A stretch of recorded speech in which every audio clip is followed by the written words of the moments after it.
this episode of Your Prep for Today, I want to talk to you about washboards.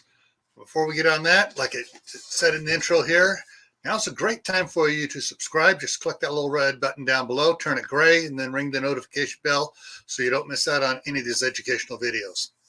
Alrighty, so washboards. Washboards have been used for hundreds of years to clean clothes and other things as well.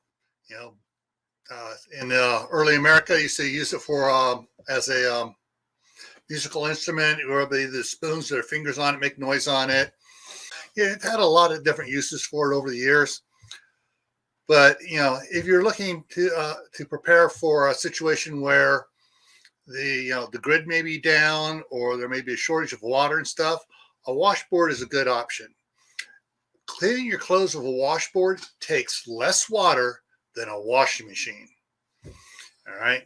The only reason why washing machines became so fabulous is because, hey, you can put the clothes in there, let it wash, and you don't have to work and scrub it. You can go do other things.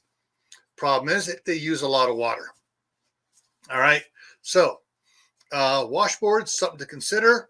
If it's not something you want, fine. If it's something you might want to consider, look into it. There are a lot of different types out there and come with different attachments.